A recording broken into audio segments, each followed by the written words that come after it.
Hello everyone, today I'm here to talk about Skulduggery Pleasant by Landy. This is a kid's book that I remember seeing at the bookstore a lot when I was younger, and I always thought his design was cool. I mean, he's a skeleton that dresses in a very nice suit and has a cool hat, right? I don't know why I never read them as a child. I guess I was just more interested in other books and didn't have the money to spend on every single book in the bookstore, which unfortunately I still don't have money to spend on every single book in the bookstore, so that's really lame.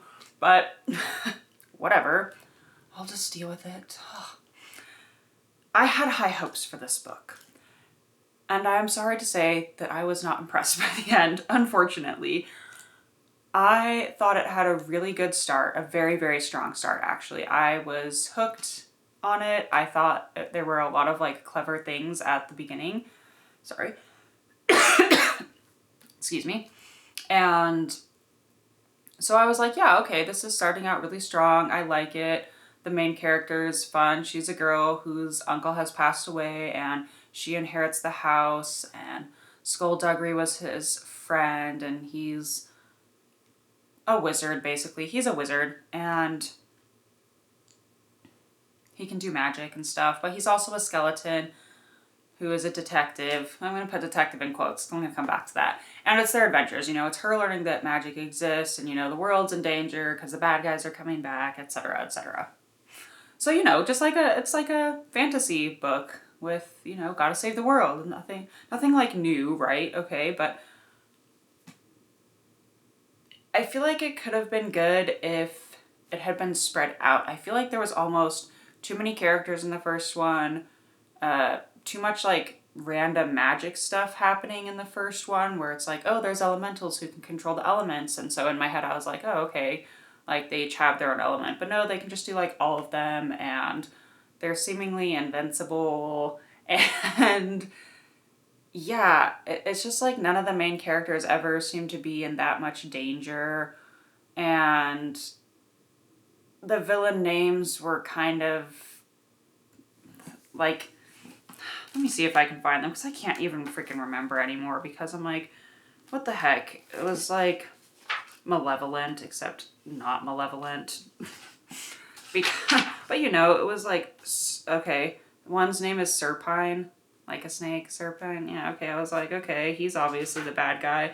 And then his boss from years before, who's defeated, but maybe not, I don't know, I'm not going to read the rest of the series, was something like malevolent, except it wasn't called, his name was not malevolent. But just something that was too on the nose almost, where you're like, oh yeah, of course he's the bad guy. His name is Malevolent, or whatever it was.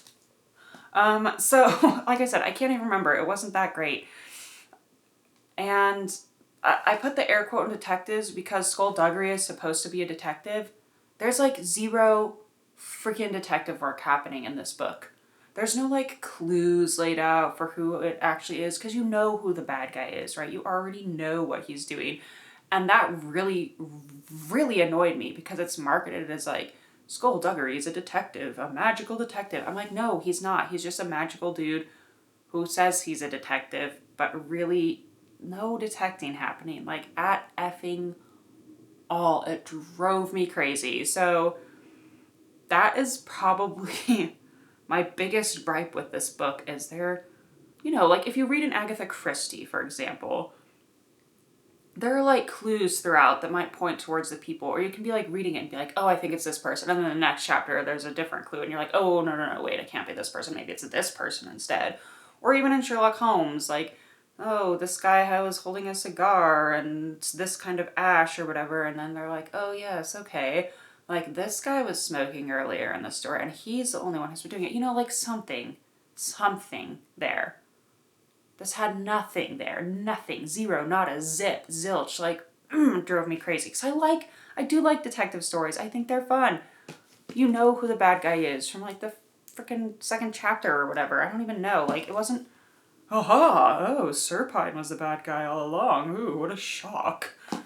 Ugh. Anyway, so those were my main gripes. There was too much happening, and there was no detective work. And also, towards the end, the main character, Stephanie, drove me crazy. She had so many chances to grab this scepter that could destroy everyone or whatever. And she just, like, doesn't move. There are, like, paragraphs of Skulduggery and Serpine fighting each other, and she's just on the ground. Okay, at one point she broke her leg. I'm like, okay, that was probably really painful, so maybe she can't do it. But the whole world's at stake, Stephanie. Okay, but also earlier when your leg wasn't broken, why the F weren't you jumping for that scepter right then? Like, throughout the whole book, she's useless. And that sounds really, really harsh, but, like, she even says it herself. She's like, oh, I don't help. Like, everyone has to protect me. And I'm like, yeah, they do. You're pathetic. Like, I'm sorry. I liked her at the beginning. By the end, I was like, useless, useless, useless. I was not happy with this portrayal of a female character or whatever. I don't even know. It was just, she was, yeah. Ugh. It's like she was never in danger because you know she's going to survive because she's the main character, right? And yet doesn't even try and help. Doesn't even run at the bad guy with, like, a knife or anything. I was like, come on. This is dumb. Really? Anyway. She also takes a name, and it's Valkyrie Kane. And maybe if I was, like, 12, I would have thought the name Valkyrie was super, super cool if you were choosing a code name for yourself. As an adult, I'm like, that's so lame. That is something a 12-year-old would do, yes. Okay, fine. Yeah, I can buy that.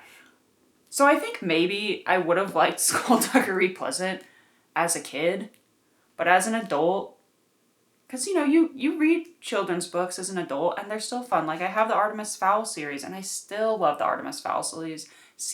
Sorry. It's super clever. It's super fun. I love all the characters. I wish I was living in that world, you know.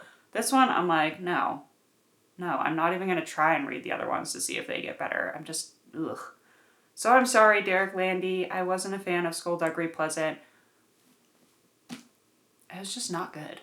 That's all I have to say about it. I was so disappointed by the end. I was like, what did I just read? Why did I just waste my time reading this? So it's skippable. Totally skippable. And I found out there were also, like, freaking, I don't know, like 20 books in the series. I don't even remember the number. And I was like, how the heck did this keep getting published? I have no idea. Anyway, I'll stop bashing Skulduggery Pleasant.